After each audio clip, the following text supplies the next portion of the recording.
Docking request accepted.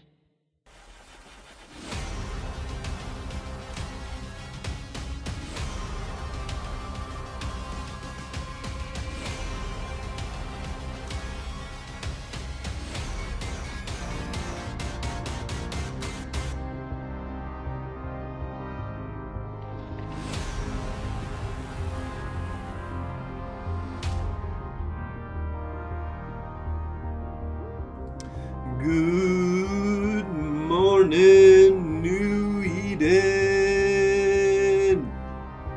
Today is January. This is how this episode's gonna go, boys and girls. All right, restart. Take two. Actually, no, you do it. Edit that out. What is today's date? Today's date is January 12th, 2025. And this is the Federation Frontline Report. That is your host, Frozen Fallout. And with me, like always, is myself, Nightflyer! Melvin Prime, how's it going, man? Well, hey there, Frozen. How you doing today, buddy? It's been a great week here in EVE Online. I've been getting my ass kicked in real life. Oh, shit, man. Yeah, so... Well, fuck real life, you know? No, yeah. That's why I play EVE, because... Exactly, right. So, yeah, I've been working all weekend. Kids started back at school. Just, yeah. Mom's out of town, so... Just, yeah, there's always something more to do. Yeah, But not to bring everybody down. Well, to try and just, balance you out a little bit here is, the life is going real good for me.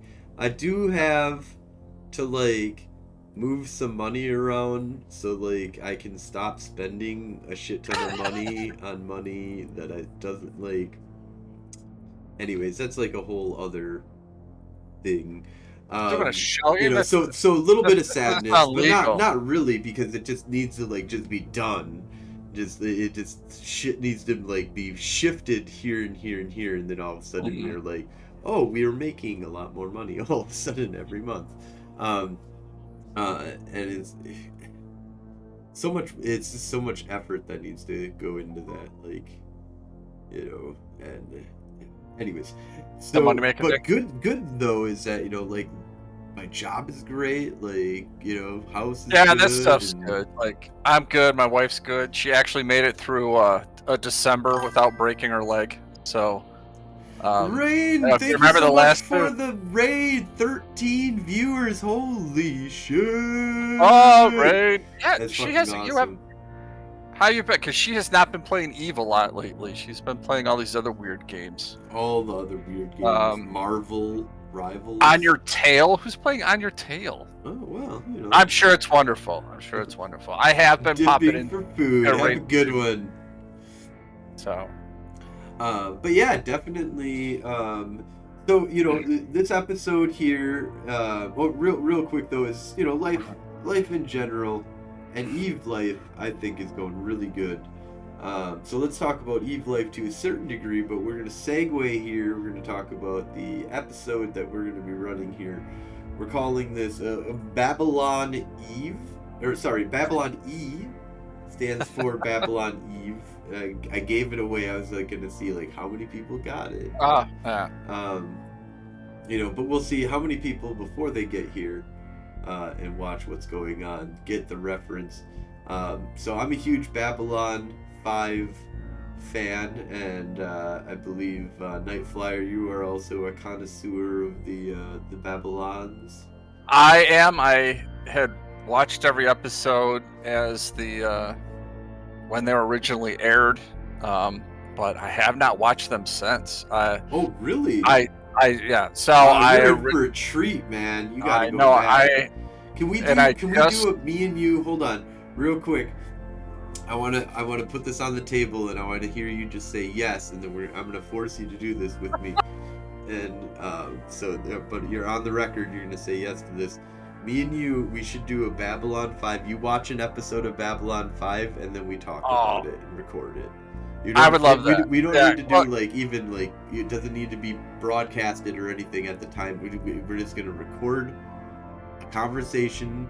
Every episode that you have, just call me or whatever. However we want to communicate with each other, we're gonna get a recording of me and you talking about that episode, and we'll do every episode the whole way through. And we're gonna make this is a side podcast.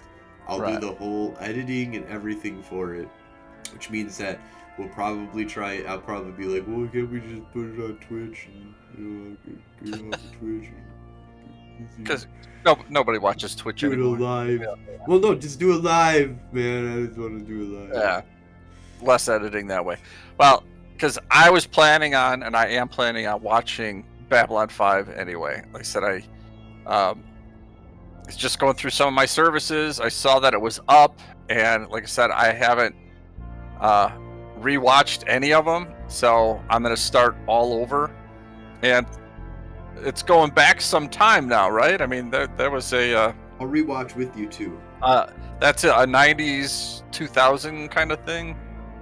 Yeah. Oh yeah. 90s. Now 90s. we're looking it up. Mid 90s. 96. I want to say. Yeah. I was like 12. Yeah, I was like 12. I want to say 96. I'm gonna say 96. Am I right? Fact check me. 2258 is actually. Oh, that was Wow. the year no, it's taking that's, place in. The 2258. Wikipedia 93. 93. 93 to 98. Wow. Okay. When did the series come out? Not the miniseries. Oh. But the miniseries might have even been earlier than that. Then. I'm taking. Because All right, now you got me on IMDb. Pretty sure that there's like a. Anyways, Actually, I'm gonna go back. I'm going to Wikipedia because that's where everything takes place. so you know. The test pilot was February 22nd, 1993. Series was commissioned May 1993. Okay. so- January 1994, they ran 5 22-episode seasons. I thought that there was a thing about it being a mini series first, but maybe I'm thinking about something else. I know Battlestar Galactica was a mini series. Yeah, I think it's just that the test pilot movie battle. Yeah, the so test pilot that's what it is. movie, There you that's go. what it So was. Yep. that's what was February of 1993's Babylon 5: The Gathering. So why are we I talking actually about? I started watching the first like 2 minutes of it, and I'm like, you know what? I can't do this or give this the respect it deserves right now. So I paused it, and I went to go do something else, knowing that I was going to come back and do it. So we're gonna have to do a 20-year oh my god, a 30-year fucking jeez.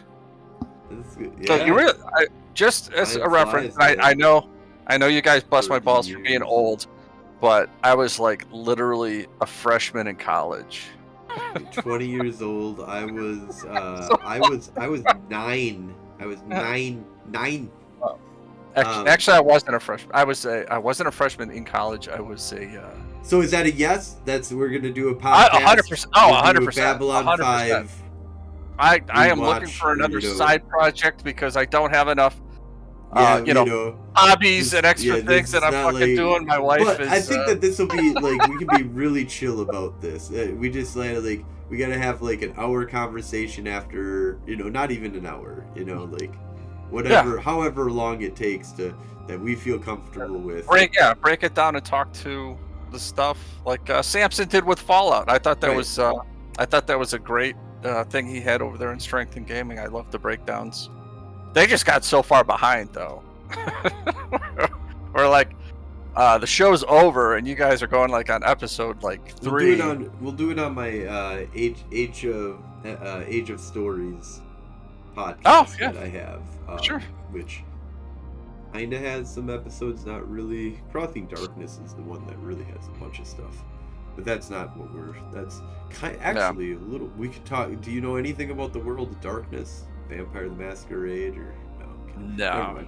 Never mind, because there's some other crossover and weird shit we could do.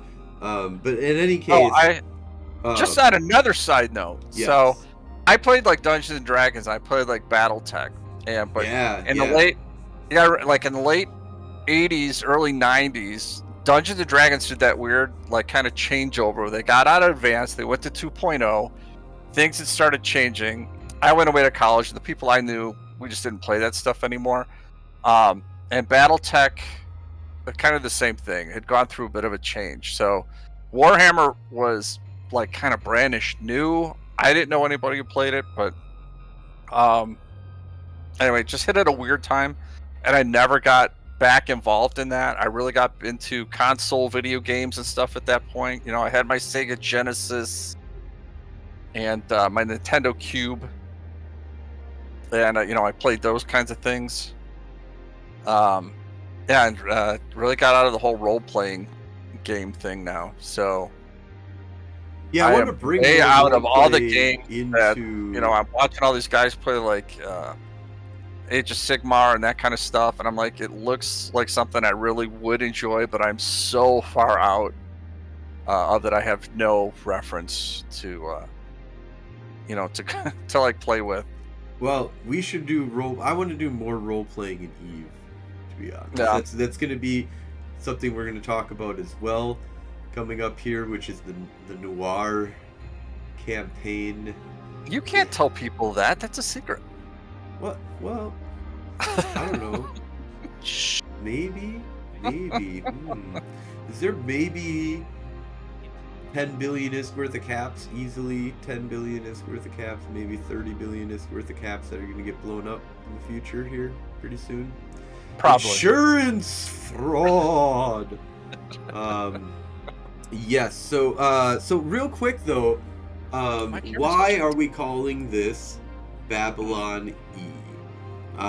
You know, so there's a love for Babylon 5 that we just got done talking about, and how we're gonna do a whole podcast about it.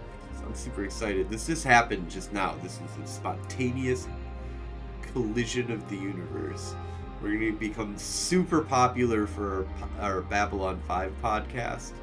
And it's going to make Federation Frontline really famous.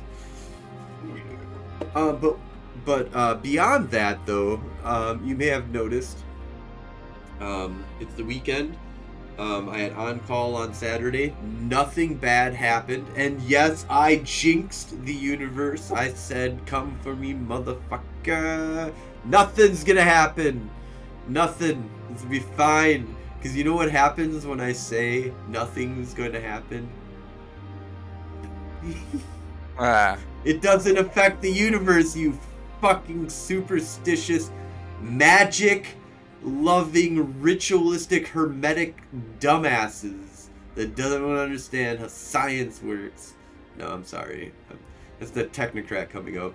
So, I'm also trash, and I'm gonna babble on about EVE Online today. This is so once we get through Babylon 5, we're going to talk about all the crazy shit that we're going to be doing in 2025 in EVE Online. And so I'm just I'm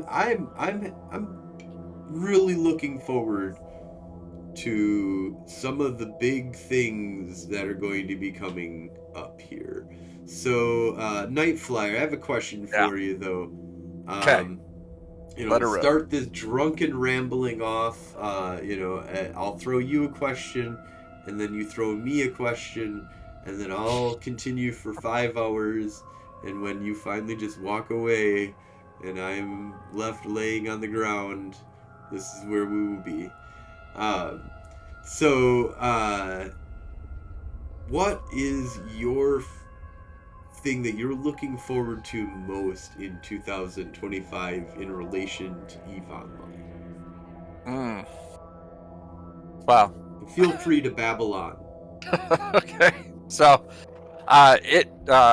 first outside the game, obviously, EVE Online, or EVE Iceland Fan Fest is kind of I've already got my whole year kind of wrapped around this trip, which we do have to talk off camera a bit on that too, because we got to figure out housing and stuff. Because my buddy was supposed to get back to me by today, let me know if he was going, and he did not. So fuck him. Right, I'm not gonna plan my trip around him. So I'm gonna plan it around our group of nerds. So but outside of that, like in game, I'm really looking at the big push in the Galente war zone here in the south in Hadeles. I said the Federation Frontline Alliance has picked up a couple of corps, a couple of really great guys that I flew with on Wednesday. Had so much fun, and I am really looking forward to next Wednesday's fleet to see if we can do it again. Well, I'm looking to do some more. I've got. Speaking of Wednesday night, we're looking at. So we've got what, like 10, maybe 20, like fakely 20 in fleet, that we can get, and like 10 to 15 on the field, right? Yeah. And our enemies are fielding 20 to 30 people normally. Yeah. It's a little bit of a problem. So, and they've been coming with like super strong, punch you in the fucking face, super DPS. Yeah, well, they do. Yeah, enough to survive, like and support attack. Ship. They, not only do they have their DPS ships, they have. Lich, hey, that's speaking of Alliance members. They're also bringing E-War, which is, again, it's a pain in the ass when you only have, like I said, 10, 15 guys, and they bring, 5 E-War that make it so none of you can lock anything. Like, well, this is like pointless. So what do you think? Should I unveil our secret before Wednesday, or should we keep that a secret and unveil it on Wednesday and then talk about it? Yeah, I say we keep it a secret, unveil it on Wednesday, and then we'll talk about it next episode. Yeah. Because for two reasons. One, I think it's kind of a great thing that'll video very well. Unless it all goes to shit, and then it'll still videotape very well. But we won't have to. It's going to be an epic fail, or you're going to see like the Spartans get together, and we're going to be like, okay, we're going to have a bunch of fodder, and then us guys, me, you, and you, and you, and you. This is like 10 of us here that I kind of trust. We're going to do this. And then whoever wants to fuck around and do whatever can do whatever, and, like, they're just gonna die, and that's okay. Well, that's my thought, but I know you're really excited about this. You've been working on it. I'm so excited, dude. I've been up all night, because, so I had to be on call until 9 o'clock. Wait, you were working all night? I was working all night. 9 o'clock, I had to be on call until, and I'd slept in on Saturday, hoping that I didn't get a call. So I got up at probably like 2 o'clock in the afternoon, right? So I'm maybe noon, probably noon. Got up at noon because I do remember I have a game that I have to do at 9 o'clock in the morning every Sunday, or every Saturday for Stellaris, and I was like, oh, fuck. So I was like, okay, I gotta stay up, and I'm gonna stay up, and I went on a date with my wife in EVE Online. Gross. It was the most beautiful, my wife of, we're 7.5 years married now, and she still plays EVE Online with me, and it was an epic, what's the next word that I'm going to say that's not epic? What do you think? Success, romance, it was epic, a disaster. Epic disaster? It wasn't that epic of a disaster. But you were telling me the story. I thought, I took a date on my wife. We did an Eve thing. I'm like, oh, did you fly out to the Eve gate or go check out, someone's monument, or, hold hands, or, orbit but everybody orbit at 500 around the right. the Steve the Titan, but no. So you flew Logi for her. So the first thing that happened was I was like, okay, just jump on, go to Do-Dixie, get in your pod, go to Do-Dixie, or get in a shuttle and go to Do-Dixie. And I'm like, okay, here's the Tengu fit. Can you fly this? And she's like, nope. But I'm very close to being able to fly it, and I have a bunch of skill points that are saved up that I can spend on skill points on stuff. So she trained up and she got the ability to get into a Tengu. I was like, okay, so, a little hurdle, but not too bad. It's standard Eve, get you set. You gotta get you set up, setup cost. Yeah. Eve is all about setup cost. All about setup cost, right? Takes time, effort, money in order to get something going, and then you just gotta take that momentum that you're doing, keep on doing it, and make the money that you invested into that project worth it, right? And so I was like, okay, you got a Tengu? Ready to go. Go ahead and undock. And she's like, okay, it says some warning here. And I was like, alright, don't worry about that. You're in Galente. That means that you're at war. You're fine. Don't worry about it. No, that wasn't the warning, was it? Well, it was that warning, but there was another warning that didn't show up because of the war warning. Because we went back to the notifications and checked. She was Tengu and you were Cash. And they got foobarred. And so she's like, I'm being attacked. And I was like, oh, well, just dock. Like, it was like, maybe it's more targets, whatever. So I go check it out, and she's like, I can't dock. I'm like, okay. Like, oh, it's NPCs. Like, shit. What to do here? And, but nope, it's not NPCs. It's players and NPCs. She's negative 5.1. Oh. So bye-bye, Tengu. Oh my god. Sad. And so was it a reasonably placed Tengu, or was it like a billion?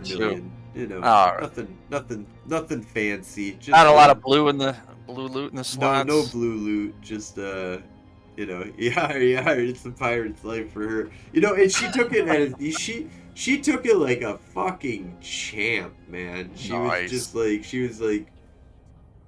okay, well, what do we do now? And I was like, okay, let's fix your sex status. And so we spent the next 35 minutes getting her to the sex status station so that she can go to a Concord station, get her sex status down to negative 1.9.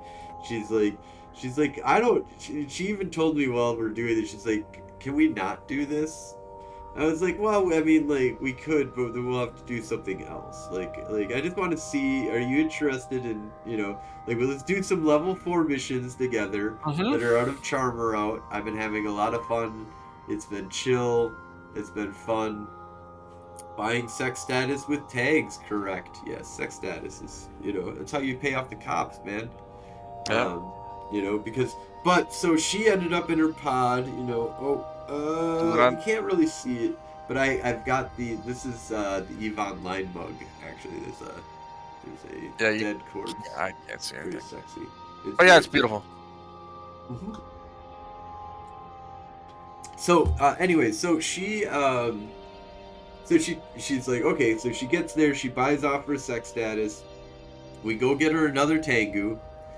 It takes us like forever and a fucking day, and I'm like, oh, we'll just jump in and we're gonna just run some level 4 missions. It's gonna be, and she's like, like the whole time my cat is fucking going ballistic because I have a bunch of hot wings and my cat wants to eat the chicken. She doesn't want the hotness, but she wants the chicken. Give her one. And so this whole entire time, this cat is attacking me. I'm trying to enjoy these really great wings that I've been eating, and I'm just like, getting like the hot sauce is just kicking my ass. I got wild hot sauce, like like 4 out of 4 fire sauce, not like, bad tasting and really hot, like really good tasting, really, really fucking hot stuff. And it just like, it's woo! And so I've got this cat attacking me. My wife is running some missions with me. We're trying to do this stuff, but we keep on getting like. So the first thing that she like, once we run a couple of missions, I had a couple missions stacked up. To her first mission that she already can run level 4 missions. For Galente, she's got like a 7.0 Galente standing or whatever. So she can run missions with anybody, which is funny because she's never really run missions. All she's ever done is Galente stuff, because she promoted herself a whole bunch or whatever. Back when we were, Plexes gave you a bunch of standing increase and stuff like that. So she's done mostly like just PvP and stuff like that, but she's got the ability to run like level 4 missions right off the bat. She's like, alright, so picks it. She gets a burner mission right away. And so I'm like, oh, this is interesting. This is a very interesting mission. It's very hard. We have to get a specific setup. We have to go shopping in Jeddah in order to get that set up and stuff like that. Do you want to do the long route of 30 minutes that it's going to take us to like get shopped for this mission, because I don't have everything for it. We'll run it with 3 people. It'll be really easy because it's 3 of us. How do we want to do this? And she's like, let's do it. I was like, okay. It's going to take a while. So here's a video. Like, it's going to take me like 30 minutes to go pick up the shit. And then I have to watch this video and learn about this mission. And so I'm watching the video, she's watching the video, I go pick up the stuff, or I get to Jeddah, and I'm like, okay, so should we go with a really expensive setup, or should we just do a cheap-ass, who gives a fuck? But I don't know if it'll work or not. Blood Raider, it was the Ashimu? Yes, it was the Ashimu. So we had to get Vagabonds or something like that. Like a 500 millionist Vagabond that you'd have to get for this. But I was thinking maybe there was like 100 and I think it was like 250 millionist you could get a ship for around, and I thought you could run it for that if you like had 2 or 3 people. It would be easy to run it for pretty cheap. It's like, do you want to do this easy? We just, I'm just going to spend the money to make, so you get a ship that can run it solo, and I get a ship that runs it solo, and my alt gets in a ship that runs it solo. We just go in there and just fucking kick the shit out of this. Or do you want to do something that could possibly get us all killed? And she's like, well, I just want to walk in there and just kick the shit out of it. And I was like, alright. So I went and bought all 3 of the ships. And immediately upon getting everything all set up, I look at my hangar and I'm like, oh fuck, man, I've done this mission and I have the setup and I have a bunch of cheap ships for this, and I know the cheap setup works really well for 2 people, so 3 people it should have worked really well. So I bought 3 ships that I didn't need to buy, so I spent like 1.5 billion ISK on ships. The Vagabond fit used it in the high-sec Winter Nexus combat also. Ooh, that's interesting. That's that's some interesting concepts for that. The Ashimu is a pain in the ass. Yeah, I do duo for everything. And so it's really easy to do the burner missions with 2 people. Like, I can go cheap on the fits, and the risk is probably way less, and the missions are completed way quicker by doing a duo setup. I don't use Isbox or any of the other fucking stupid things. I have 2 screens, and I click back and forth. And I'm learning how to fucking use. 20 years in this game, but I'm finally learning how to dual box. Like, to be honest, I've never done a level 4 mission dual box before, like 3 weeks ago, you know. Anyways, so really quick to wrap this all up.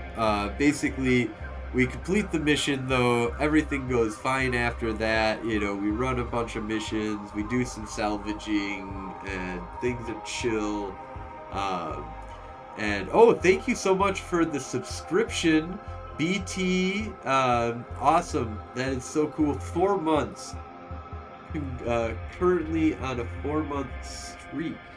That's so very awesome. nice. So very nice. cool. Appreciate it, buddy. Thank you. Absolutely. And so, but basically, you know, had a really good time in running these missions, and doing it in Yvangir is a lot of fun. And so I've had a lot of cool stuff just kind of going on with the level 4 mission stuff that I've been kind of doing, and it's been taking me away from the Warfront to a little degree, but we have in the works a bunch of stuff going on with HiSec. But before I talk about that though, I just want to get, you've been doing some level 4 missions, right? Me? No. No, I've never not done level one. 4. What was No. it? What have you been up to? Not doing missions.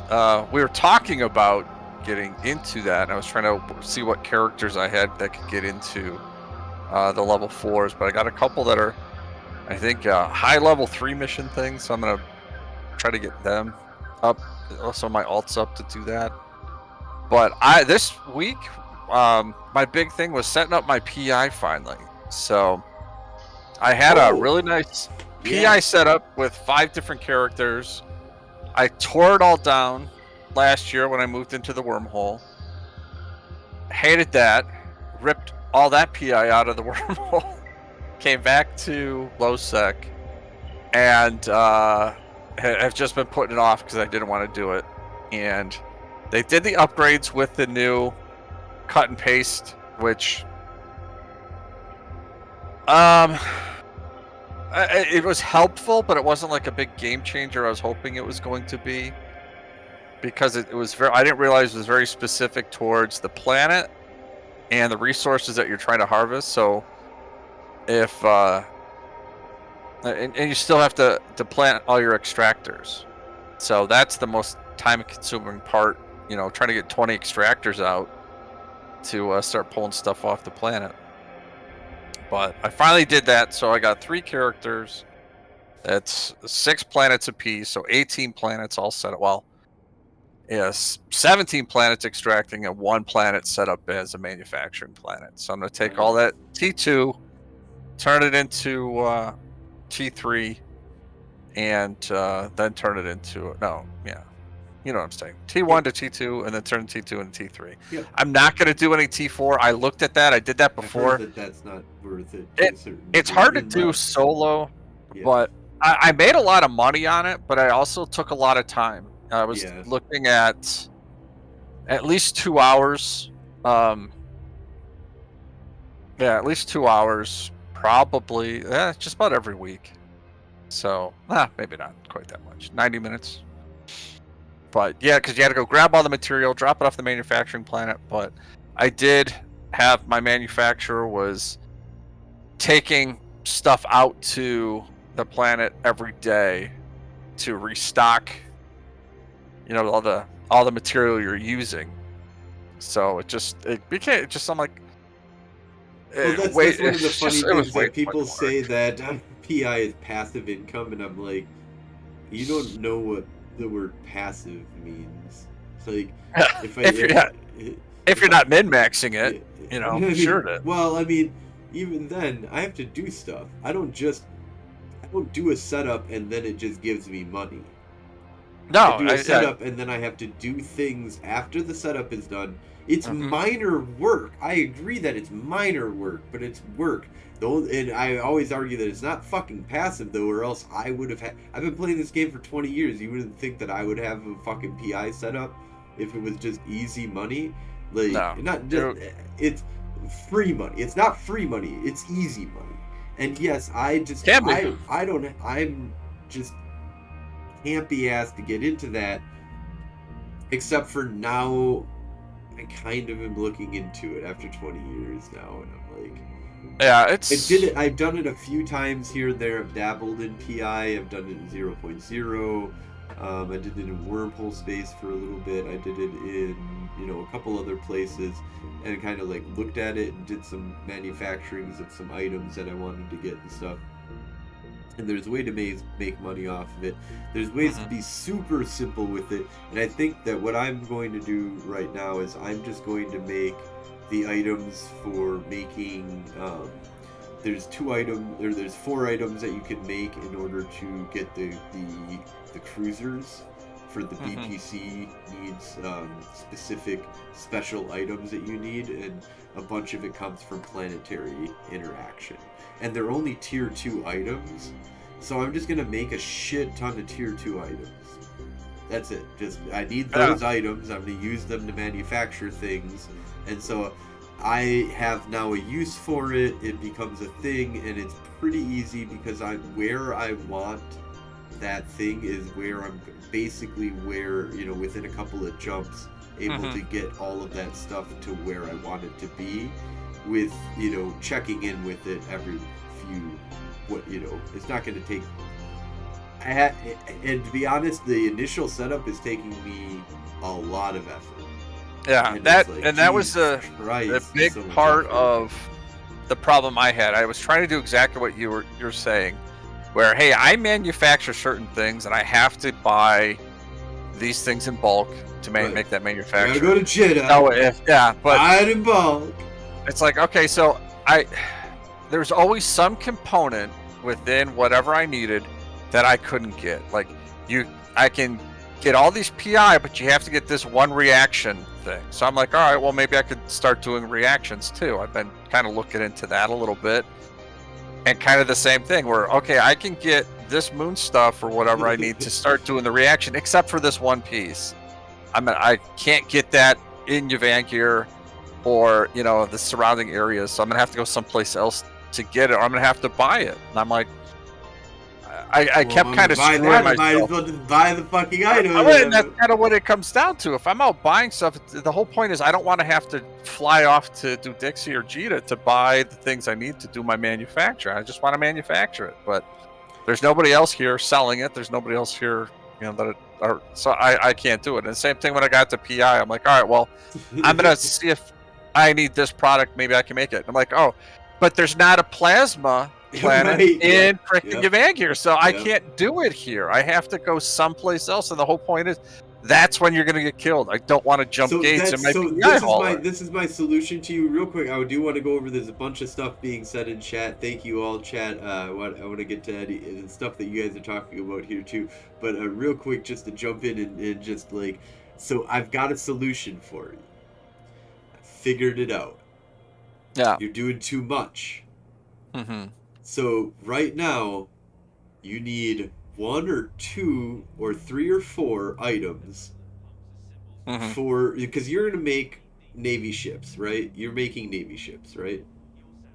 Well, yeah, the ENIs. So you make Navy ships. So in order to make Navy ships, are you making them in high sec or low sec? Low sec. Okay, so you're smart. This is where you should be making them. So how do you get? Well, if I make them in high sec, then I have to ship them into low sec to use them. So what are those 2 special items? It's not minerals. It's 2. Can you look that up real quick? What's? Yeah, you need the. There's 2 items that you need to make. There's 3 items altogether for battleships, and battleships just in general need these 3 items as well. Yeah, the anti-integrity preserve seal and the life support backup unit. There it is. So those 2 items. So in order to get them, how are you getting them to your low sec position? I go and buy those things and haul them in. Oh man, no, I got a secret for you, man. I got a secret for you. My life is gonna get 10 times easier for you if you Although place a buy order. no, in the area? No? well, I mean, buy orders is another way of any time. And real quick, just a side note: if you ever want to get a 20 to 50 to 100 to 3,000 to 5,000 to 20 billion% discount on an item, I'm not joking. Items that are worth 20 million ISK will be sold to people that are buying them for 5 ISK. It's insane. It happens.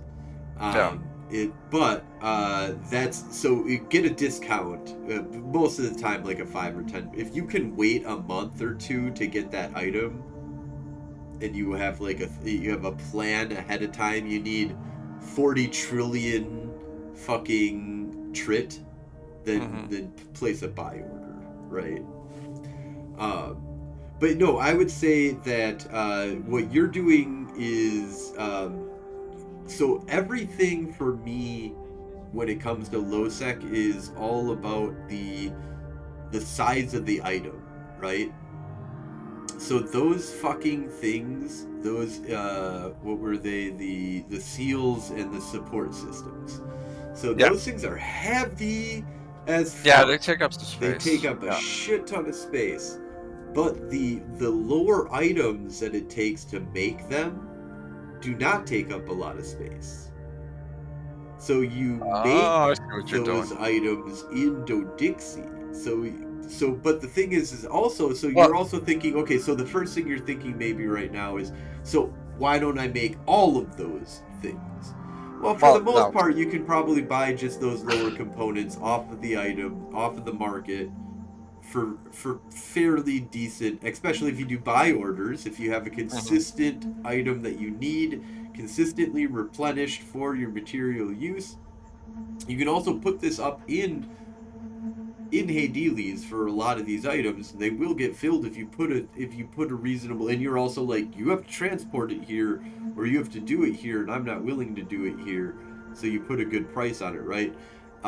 So instead of thinking I need to make all these different items with your PI, make some items that supplement to your brain's capacity, as well as your effort capacity and how far away the systems are and stuff like that. Yvangir has a whole bunch of planets that are perfect for making a couple of these items, but not that many.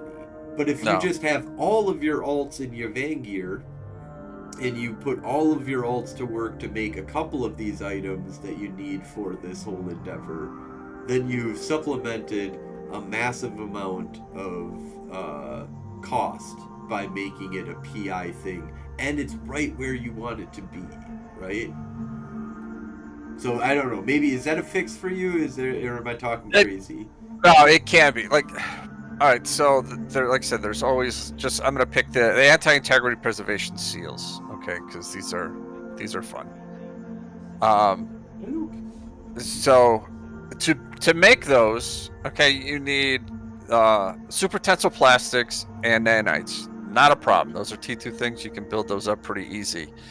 But then you're gonna have to get reinforced carbon. I think if you're going, and if you're gonna do the life support backup unit, it's the same thing. You're gonna have to have an antiviral in a test culture, but then you have to have reinforced carbon. So that's a reactive material. So I can see manufacturing those PI things, then buying the carbon fiber stuff.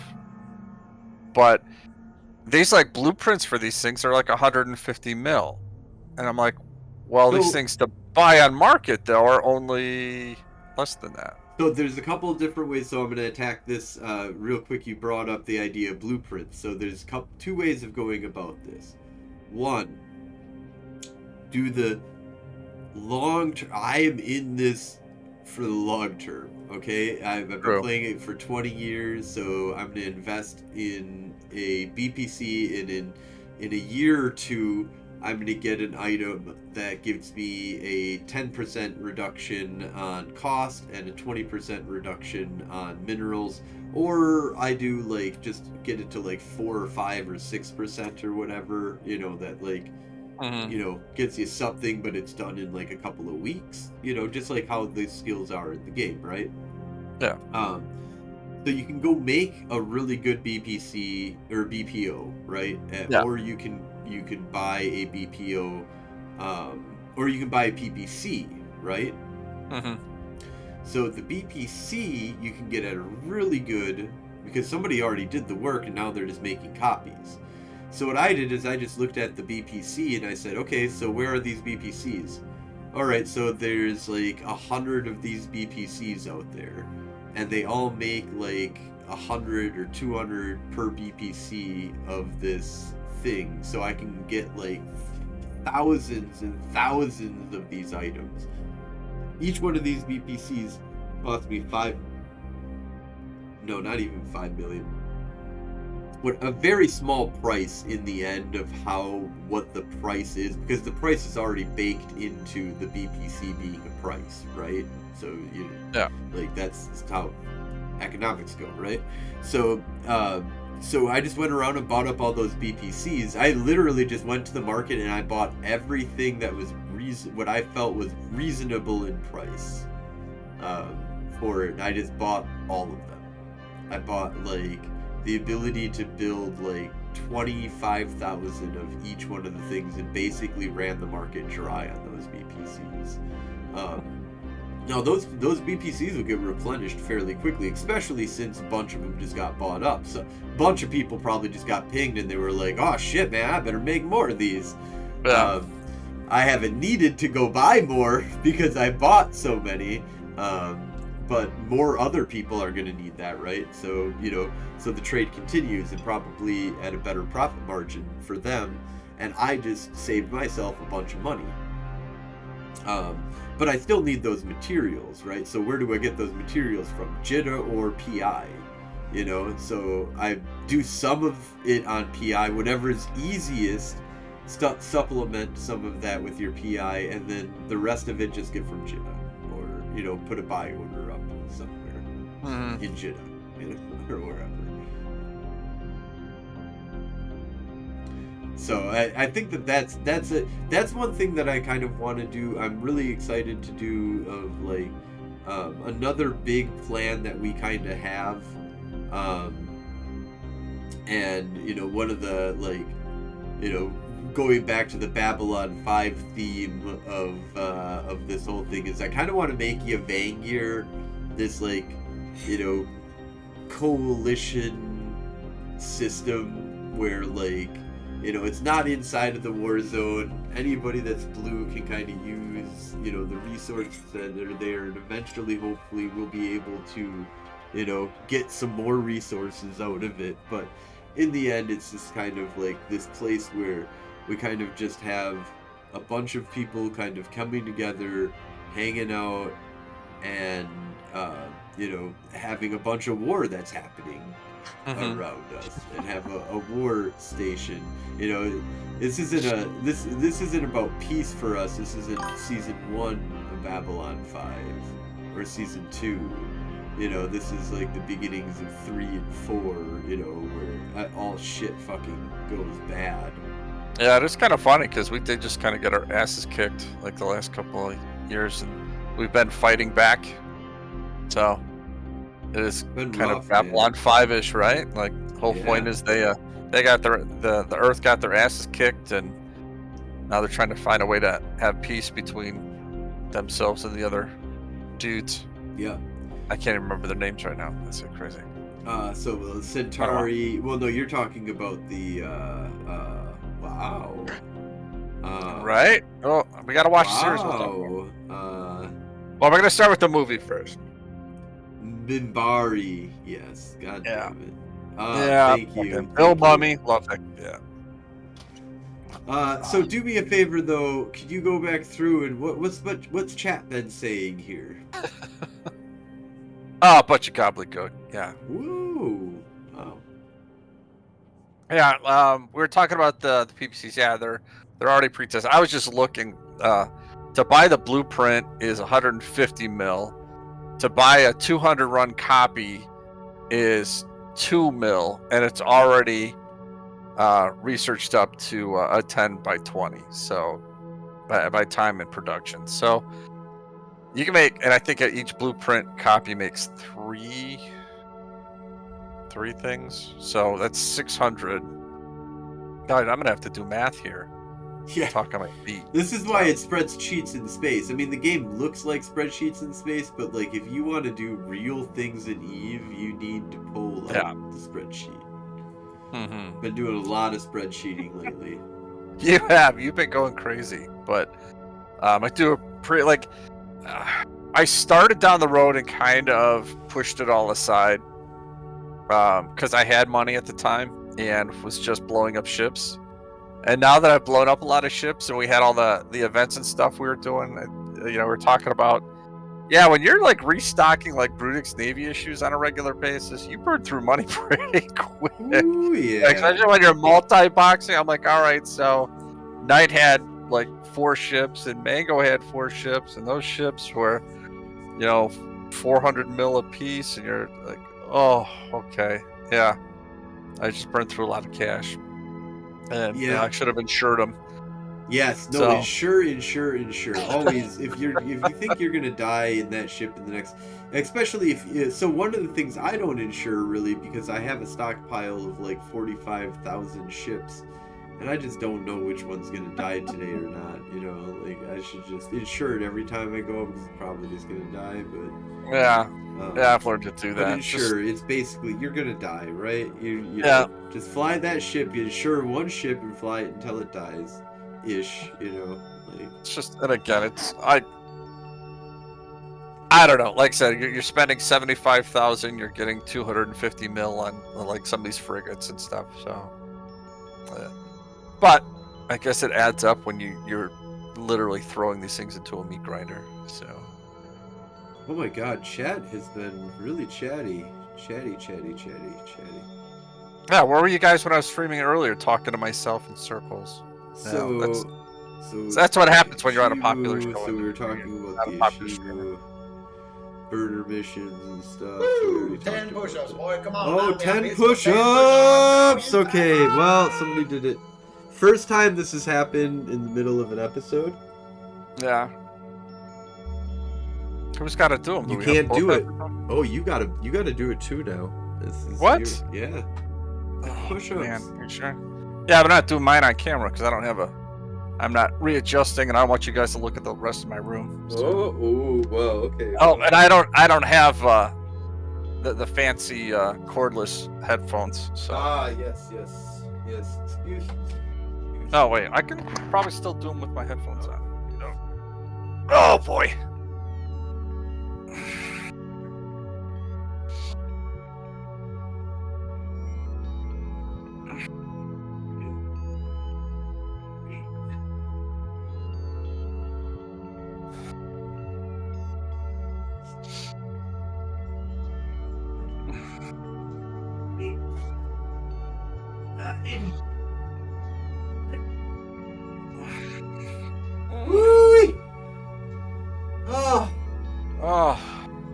I'm so glad that I've added that to the. Yeah, you have there's a cooldown on that, right? Fuck yeah, there's a cooldown on that. I'm an old fucking man. You can't make me do that all the time. Give the cats a treat or something. Oh my god. I stopped going to Taekwondo a couple years ago, so I haven't done push-ups on any type of regular basis for quite some time. Puppies. Hold on. Okay, so I go get my puppy to give her a treat.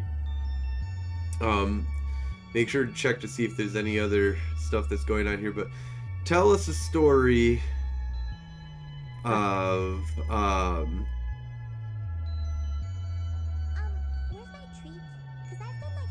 tell us a story, or tell us something that you want to do in there's going to be.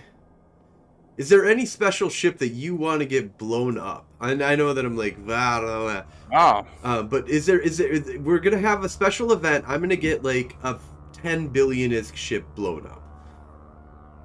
If you had a ship and money wasn't an option, wasn't a problem.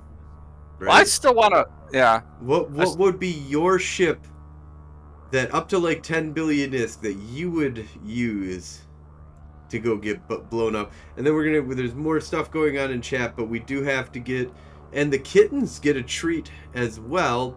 I didn't see the kitten thing pop up. Did that miss? For some I reason? switched. I forgot I switched characters. Hold on a sec. So I gotta. I want to land some idiots. Yeah, no, that might happen. You might land us. Oh, again, up to 10 bill. That's Maniac says Rev. So okay, I'm gonna go get the cats and the dog some treats. Tell the audience though, what do you want to get blown up? Since I've started playing this game, and after like reading all the lore and stuff, the one ship I've always wanted and or kind of like building up to fly, of course, is going to be the Nyx.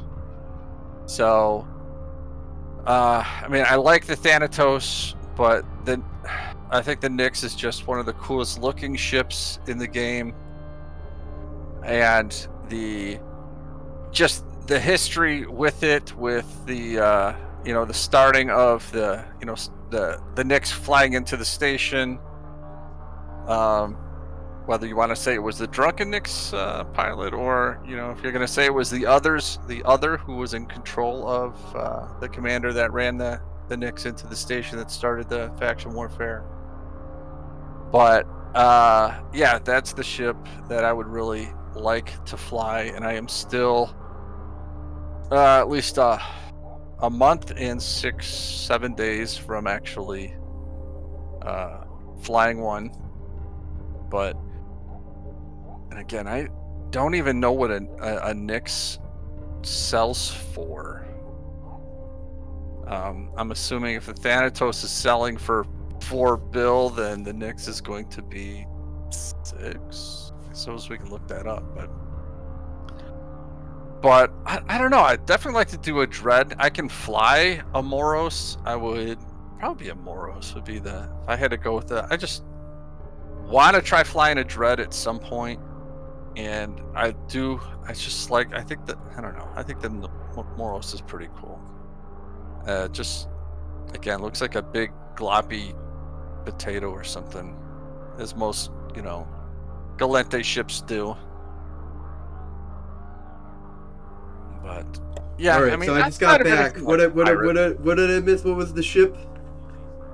Well, all-time money, not an object. You want to fly a ship? It was gonna be like a Nyx. Oh yeah, but I'd love to get a Nyx blown up. Right, it's kind of like when one of my. When 17 billion ISK, I'd get you a Nyx. I'm not getting you a Nyx right now. That's what I was not thinking. In the budget. Yeah. Is you a good puppy? I think that's kind of where it comes. You get like there's down? all those down. Ships that have to down. Be kind of like a dreadnought level ship, I think. All right. But something with it, like something actual that's within. It's a ship I've never owned and kind of really wanted to fly as a rattlesnake. Believe it or not. So something that's actually like affordable, obtainable, and flyable. Up. Down. I actually own a Barguest, but I've never flown it. Leave it. Leave it. Shucks. All right, now we're gonna test to see if Harley can leave it. Oh, nope, she took it. No, drop it. Up. Yeah. Oh, that's down. Yeah. Leave it. I know that's a very super big treat for her. It's really, really big for her to not take it right now, actually. Leave it. Take one drink. For now, missing soda that apparently. Yeah, I have a Barguest that was a gift from that used to belong to Hateless. And for those of you who don't know Hateless, he was a streamer. He did a lot of how-to things. He did a lot of like how-to. Yeah, I've been watching his burner missions actually. Yeah, and so I actually flew with him a little bit. He did the Triglavian invasion fleets where you just literally sit in like a long-range Nyx or a Marauder, and or I think there was Kronos as a Nyx, and you would shoot the trigs that would come onto system, and then you would have scrappers on the other end who were positive to the trigs, and they would just scoop up all the loot. And so you would make, what was I making? Probably like 115 mil an hour, just literally to sit there and press F1. That's not So no, it was fine, and you would do that. It could get tiring because those fleets would go for 4 or 5 hours sometimes, and it was nice because you would come back like the next week, and the person, what's his name, Gullwing, was FCing. Would did most of the FCing at the time, or Girlwing. What's the name of the big owl or eagle in The Hobbit? Gullwing, Gustwing, you know what I'm talking about, though. Yeah, I know what you're talking about. But that's the name, and it's just escaping me right now. But and he would send me, I said, like 600 mil or whatever. So all I had to do was have a ship and ammo, and so they The would come me. schemes But in Eve, man. yeah, but he died in a motorcycle crash 2 years ago, Fuck. and so he had his stuff, and He's such a downer, Debbie, man. I was given his Bargus, which is sitting in Jita, so Knight wouldn't fly it either anyway because he would be red box as soon as he undocked. And I don't know, it's one of those things where I realize it's not him, but if I lost it somehow, I would feel really bad. It's like one of those things where they say, don't fly what you can't afford to lose. I don't know if I can afford to lose it just because. There's sentimental value. When something's got some character to it, that's important. That's a legacy. Might be worth 40 billion ISK to you, and to nobody else. Everybody else is worth 5 cents. Yeah. However, I know he would want me to fly it. He'd want me to use it. Right. Well, yeah, no, I that's don't think, and again, I'm not an expert on him or who he was, but I think he would want me to play the game. Damn, and he man. wouldn't, so. No, absolutely. So let's take a look at some other things that came in from chat here. So, so Gilla fit for level 4s. We've got, let's see. Yeah, ask the question I have. Like, we were talking about doing level 4s. Oh yeah. So what are the ideal ships for them? We don't have to get into stuff, that's a good question. I mean, are we talking? Are you flying paladins? Are you flying? I mean, what? What kinds actually, this is an interesting question because I play level 4s a little bit differently than the rest of Eve community, probably. There's probably some like me. And I encourage more to be like me. And if you want to learn how to be like me, join the Federation Frontline Academy. Sponsored by the Federation Frontline and the Federation Frontline Report and the Federation Frontline Academy. Come hang out with us because I'll show you the way of low-sec, high-sec mission running. And it's fun. So one of the things is that there's an initial startup cost for certain activities in what you're going to be doing, right? So level 4 missions in and of themselves are best run by something that can kill a bunch of shit really quickly. There's a few missions that there's only like 2 or 3 people or whatever, some burner missions and some other stuff that can just be run by some other things that can be run by anything, some things that need to be run by a very specific fit type kind of thing for level 4s, and it's a lot about picking and choosing and knowing what you can do. Level 4 mission running is actually, if you ask me, the most interesting way of getting ISK from NPCs ish. I take that, I put that up with a little star on the side. There are some there are some very interesting activities in Eve that are not level 4 mission running, that are not about the ISK. Some of it is about the ISK, and it's all about the ISK type kind of, like, Eve is just always about the ISK. It's a capitalist fucking game. It's all about the ISK. How much ISK per hour are you getting? It's per hour, it's per hour, it's per hour. It's blah, blah, blah, it's per hour, right? But there is, like, I play World of Warcraft, or I play Final Fantasy Tactics. Search Rising! Thank you so much for the huge 37 huge motherfucking raid! We are Appreciate getting you stopping by. I hope drunk. you had a good stream today. We to catch up, everybody that just joined, howdy. Thank you so much for joining. We got we're like way behind, so we're 7:36 right now my time, and I am reading comments about 7:01 is kind of where we're at to a certain degree. I'm drunk. We're doing Babylon E, which is like, so we've decided that we're gonna make a podcast about Babylon 5. We're Nightflyer. I didn't forget your name, I swear. You were. No, I'm sure. The pronoun was there in my brain. It just, had to take. It was like a recall error happened. Yeah. Well, this is. I think. You want to recap? I'm too drunk to recap. Not to go too far back. So we were talking about. I've never done level 4 missions, and it's something that we're gonna work on starting this year off. And I know. Sort of Rising, you do a lot of Abyss stuff, and I believe level 4s too.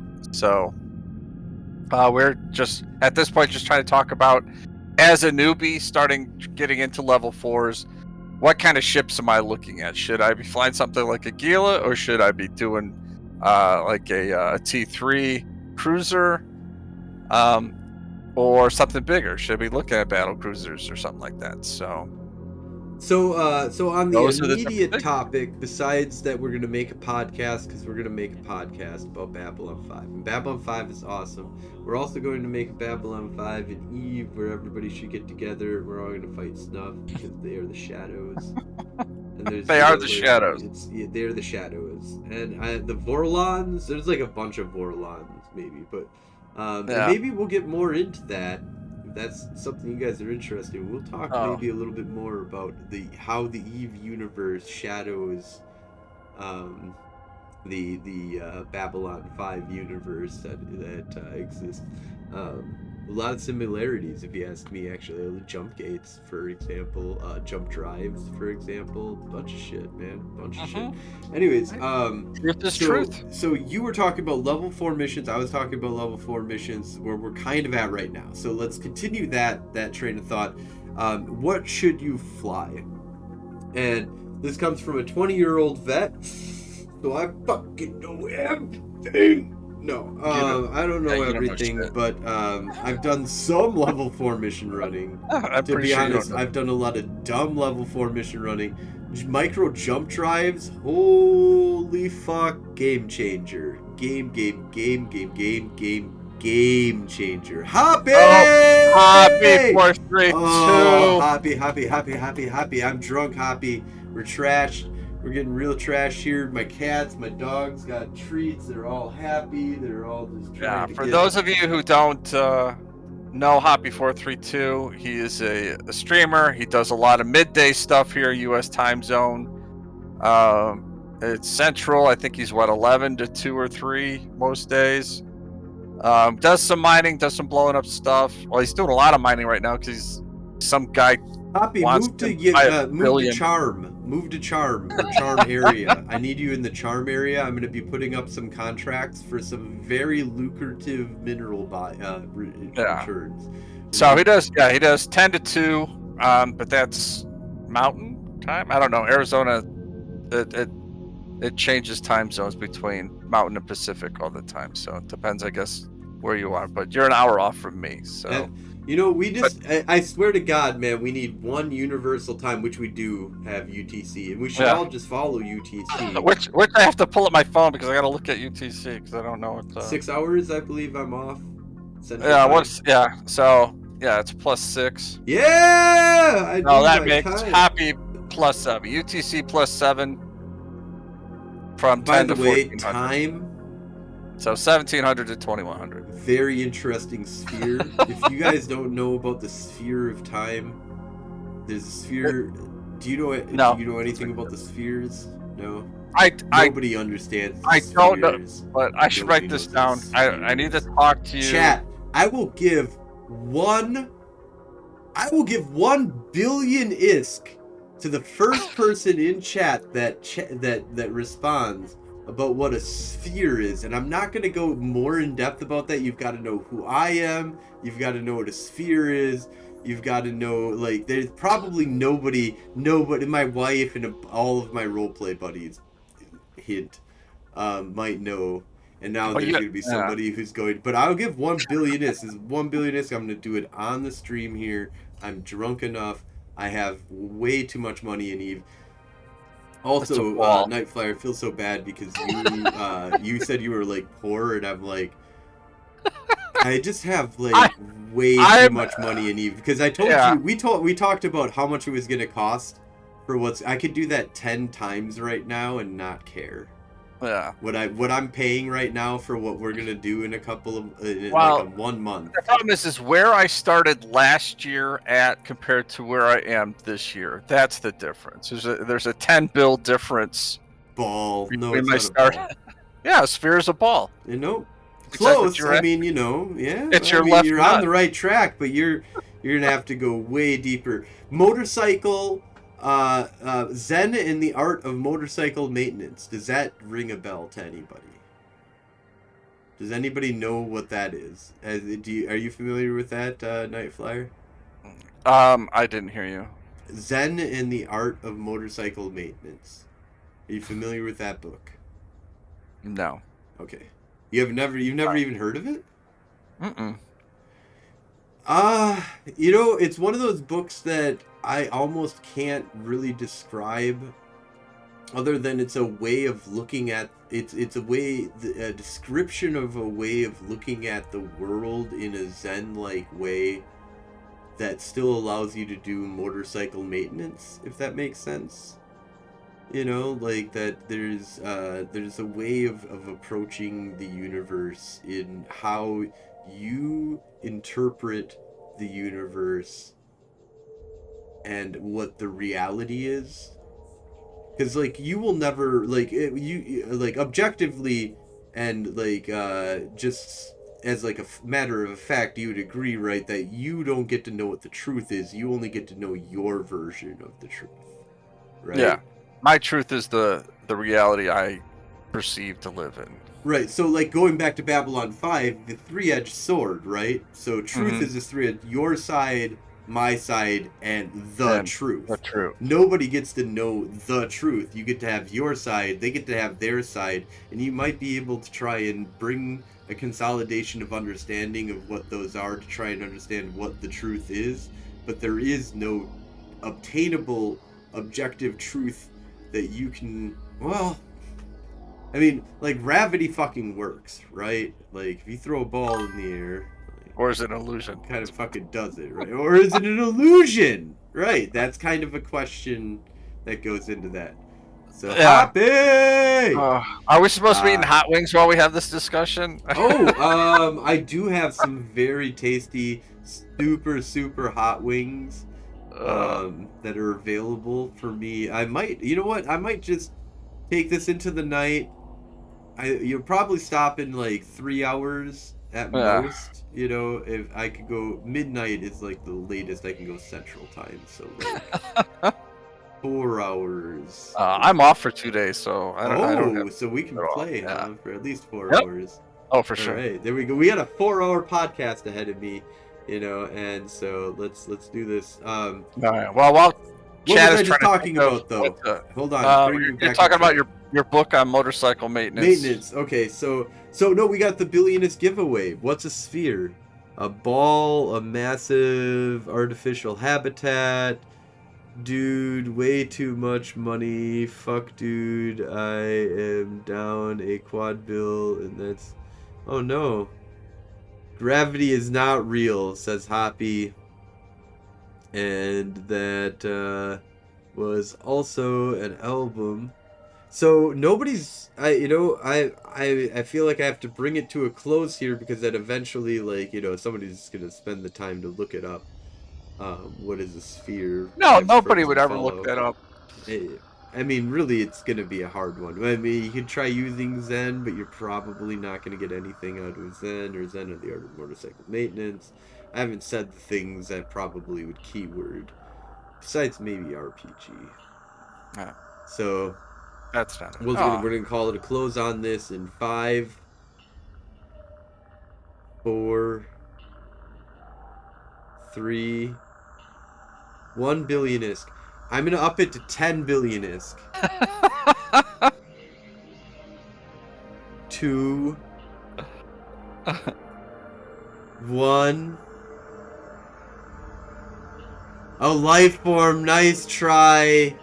Last one. Okay, so a sphere is a game mechanic inside of Mage the Ascension for the World of Darkness that explains how reality benders bend reality. There are forces, there's life, so correspondence.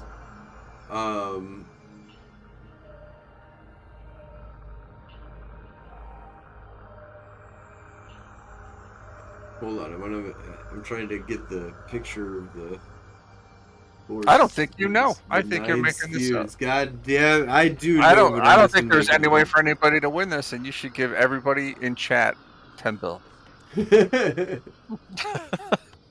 Starting with me. Well, you owe me like Just a bill. do 9 spheres. Mage the Ascension is the keywords. So correspondence.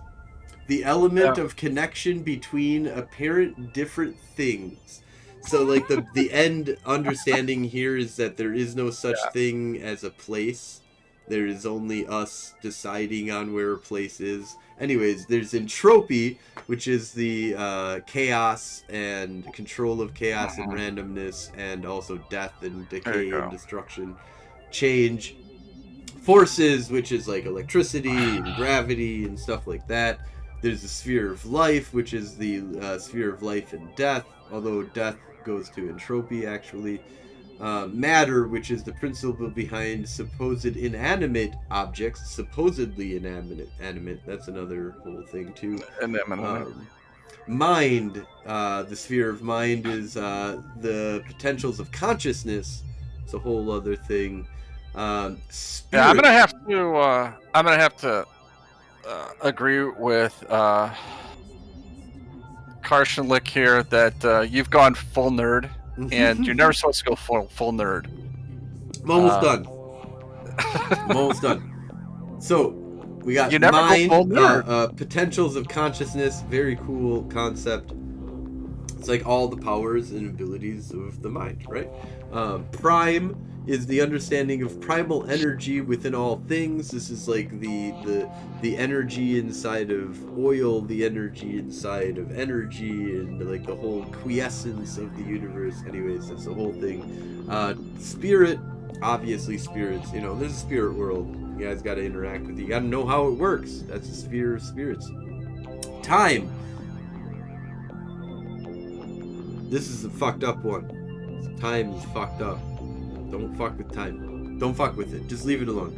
And then there is technically a 10th sphere, which is maybe judgment or a lot of other things. Anyways, there's the technocracy, there's the tradition mages, and, people believe in science, people believe in faith healing, blah, blah, blah, blah, blah. Very big story. Anyways, moving on.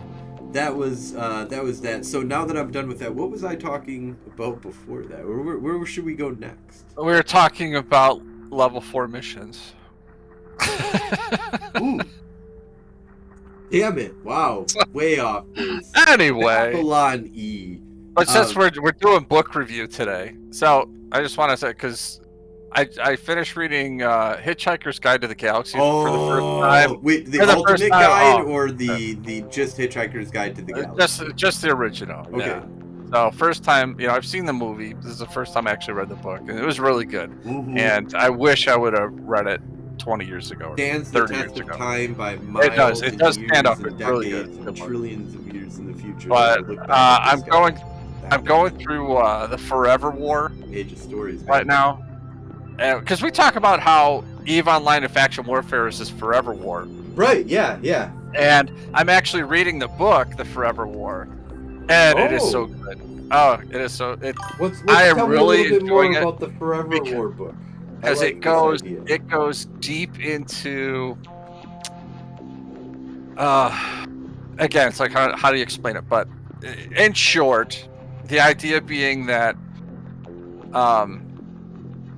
when you travel through space, you cannot escape relativity. Okay, so given time and matter and all that stuff. So, are you familiar with Ender's Game? Real quick. Yeah. Are you familiar with Speaker for the Dead? No. Okay, well, we're gonna talk, and I've got a book for you to read. Okay. To read, you have to read. You can't listen. You have to read. You can't listen to it on tape. I gotta read it. You gotta read it. No. On a book. But the whole idea being that he. Does anybody know? I will give $1 billion to anybody who can tell me what the Speaker of the Dead is. You have 2 minutes. It's a necromancer. No. So the book is about a guy named William who is part of the first planet or unit on Earth to get involved in this space war. And so it goes through all this training and blah blah blah and what they do. And they go off and fight. He's out fight for like 2 years. So when he gets back to Earth, though, it's been 21 years. It's 21 years later. And so he's 2 years older. And he's like, yeah, this is all the stuff that's kind of happened on the planet. And long story short, it's kind of shit. Resources are crap. Half of the world is unemployed. There's 9 billion people on the planet. And so he's like, all right, well, I'm going to re-up because they'll make me an officer and they can put me in a training unit.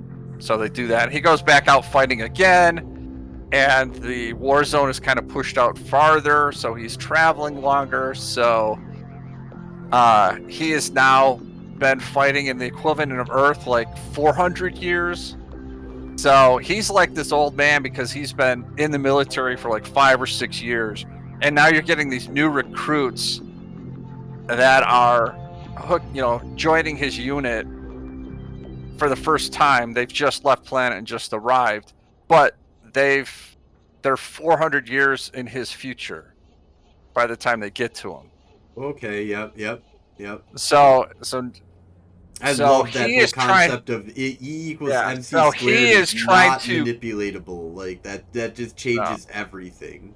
So he is trying to grasp onto the reality of what has happened on Earth in the 400 years since he's left, and now you have these people coming in and having to deal with them. So they've had all these fluxes of, things on Earth got better, they got worse, they got better, they got worse, they got better. New philosophies and theories came along, and so he's kind of coping with that. So I'm like halfway through this right now. And it's just this deep intellectual kind of like, how Earth. Are you on Audible with this right now, or in physical book form? This is an Audible book. Can you send me a link for that? I'm still trying to read the Einhorn Omnibus, which is like 900 and some pages. I've been reading it for like 6 months. That's the only paper book for that. I need that link. I need to listen to this book for sure. Yeah, I need to read it? But you need to read Ender's Game. Yeah. No, sorry. You need to read Speaker for the Dead. You need to read Speaker. No, this is. I said I'm enjoying the story that's being read to me. It was written in 1974, which is funny because he takes his book from 1974, and then the war starts in like 2008 or something.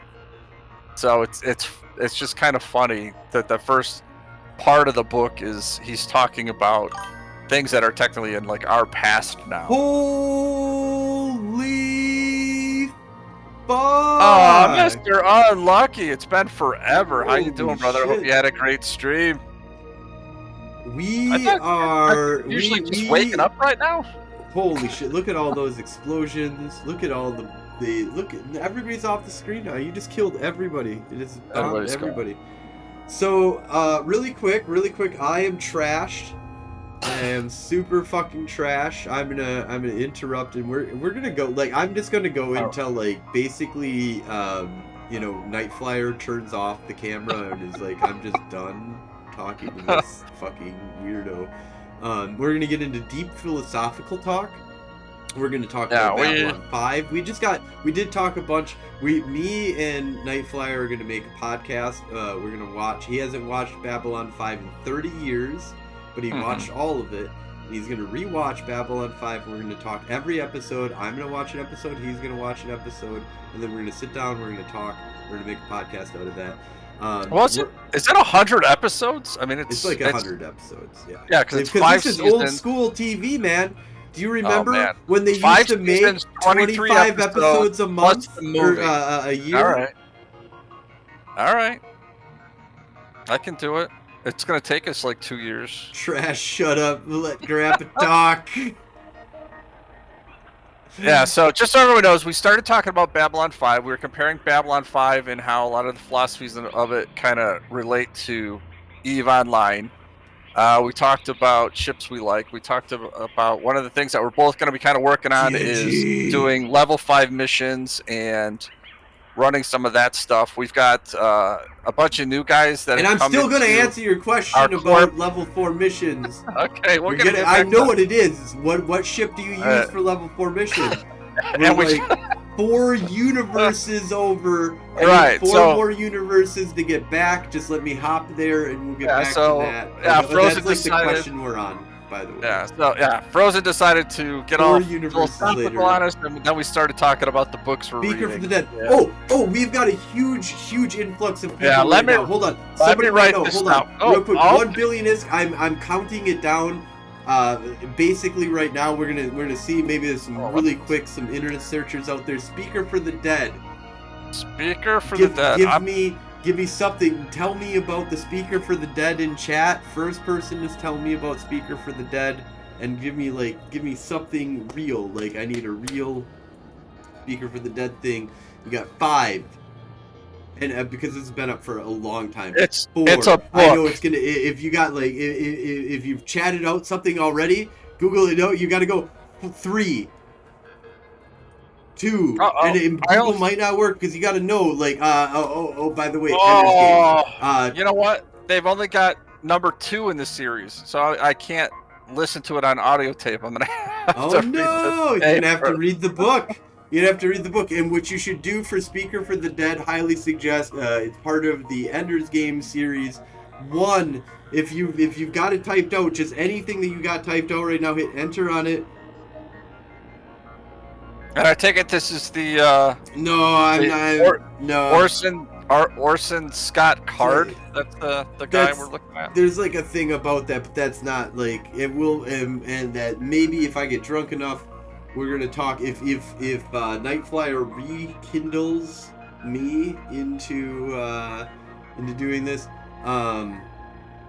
but Lich, I do have a present for you. You don't get a billionist because I know you kind of, because it's the sequel to Ender's Game, covers the planting of the Hive Queen. Did you read? If I'll trust you, I'll give you a billionist if you read Ender's Game, or not Ender's Game. If you read Speaker for the Dead, if you tell me now and you say that you're not lying, just get a free billionist. Just lie to me. You haven't read it. Read it. Once you've read it, send me a message. You get a billionist. And Frozen and I are starting an EVE book club.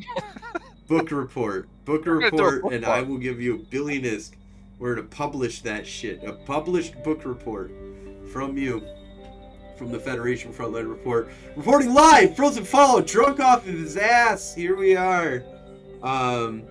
So we have been going for quite a while here. We are, everybody who just joined, I feel like just got an ad. So we're going to wait for a little bit here, but we are going to take, I do want to take a little bit of a break. Okay. To go to the bathroom because I've been drinking a lot. Should we do that? But I think we're gonna try and do like the longest episode of the Federation. Yeah. Frontline. So, but real quick before I go pee, so I know. Yeah, go ahead. So, is Speaker for the Dead, not of the Dead, it's Speaker for the Dead. Is that a standalone, or do you have to understand or at least know Ender's Game before you read I it? would say that you need to at least get a synapse of what the idea behind Ender's Game is, which is that a kid again, I saw the movie. Yeah, he destroys the whole. Yeah. If you watch the movie, anything like that, the even just like basically hearing what I'm just saying right now, which is that there is a child who destroyed and genocided an entire alien species in one fell swoop because he was so tactically geniused. And the repercussions of that is Speaker for the Dead. There's other things inside of that line as well. I believe chronologically, book-wise, that Speaker for the Dead is technically the next thing that happens immediately after Ender's Game, which is about 300 years. If you know anything about relativity, Ender's Game does not break the relativistic barriers, so you cannot go faster than the speed of light. So if you want to get to another planet and it takes 100 years to get there, it's 100 light years away. They're very close to be able to get to the speed of light. So basically what they're able to do is it takes you 30 days from your point of view to get to another solar system, but it's been 100 years because it was 100 light years away. And the Speaker for the Dead, the base whole concept of it is, and I'm not ruining anything because there's so much greatness in this book that just it's another way of looking at humanity.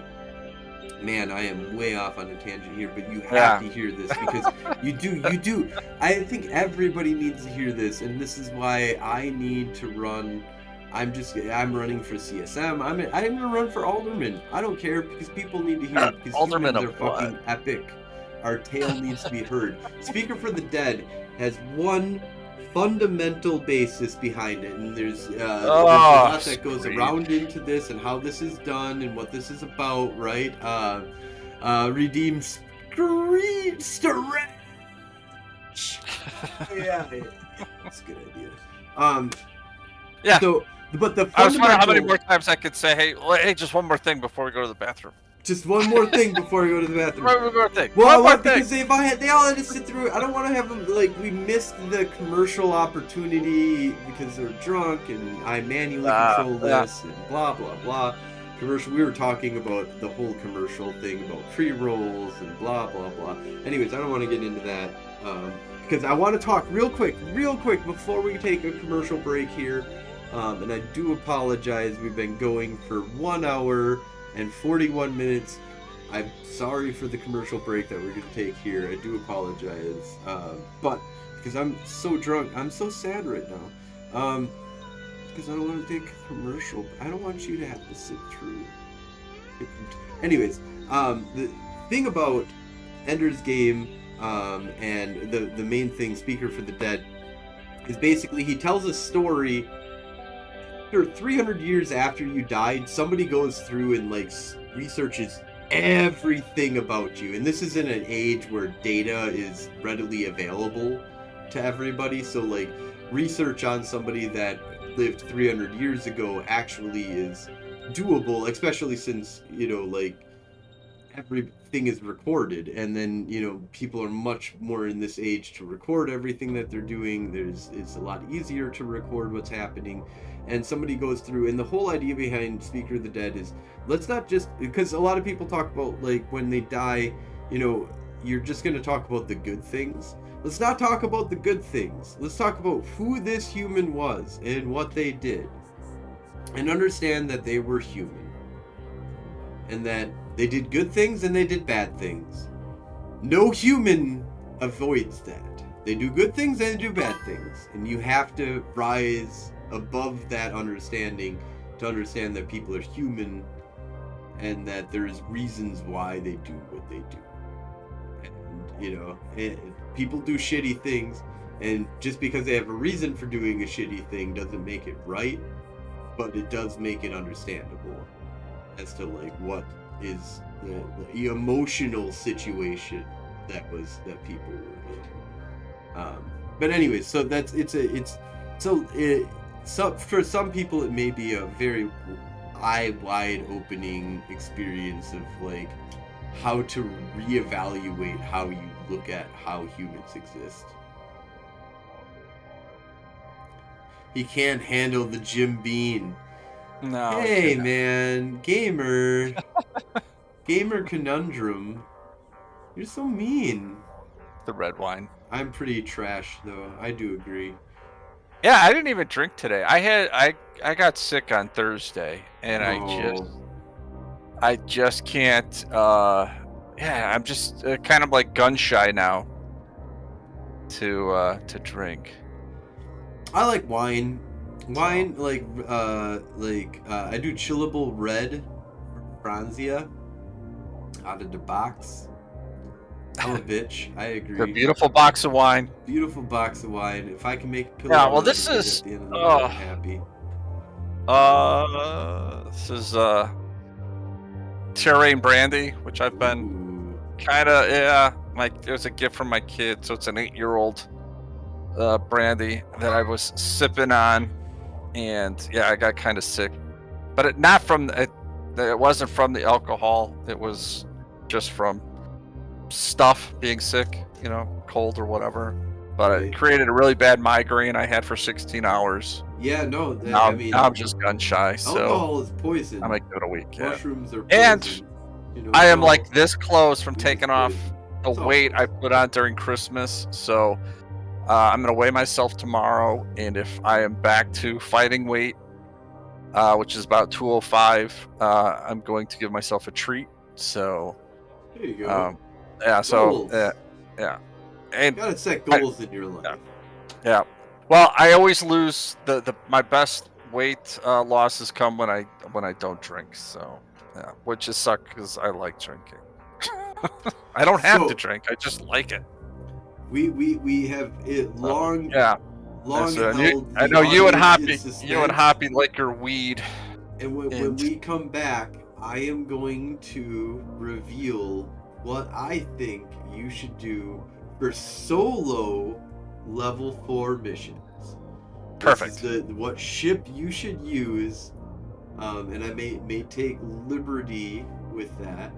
And I'm gonna talk about low sec. I'm gonna talk about high sec, and I'm gonna talk about fun per hour and not ISK per hour. But I also am gonna talk a little bit about ISK per hour because capitalism. But we're gonna take a little bit of a break here.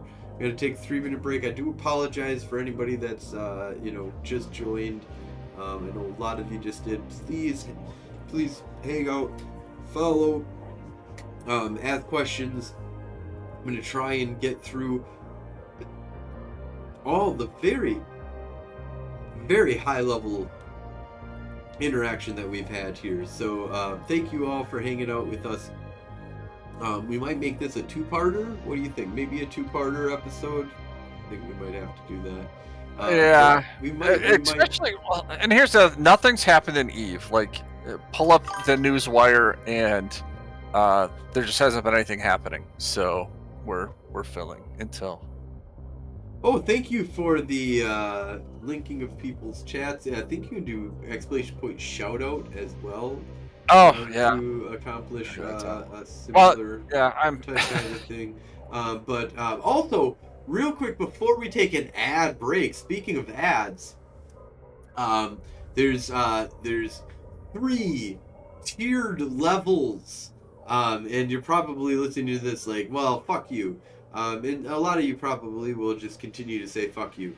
And that's fine, but some of you might find this interesting. If you are a Galente member, Galente Corporation, you work for the Galente, you prove you're not enlisted, you are a fucking Galente Corporation, tried and true, gotta be in the militia in order to be in your corporation.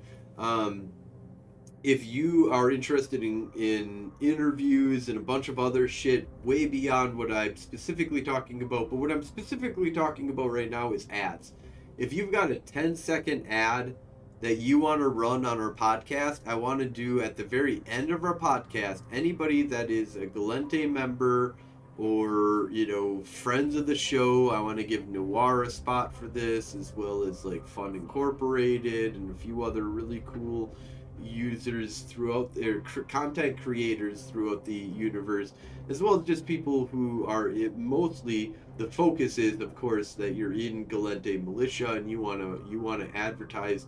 I'll do at the end of my show, I'm just going to run a bunch of ads for different corporations, and I'll switch up who's first, and it'll be a rotation kind of cycle and stuff like that for free, 100% free. You've got a 10-second ad, I'll run it at the end of my podcast, and then you can see all of the corporations that are looking for people to join them and what their ad is about.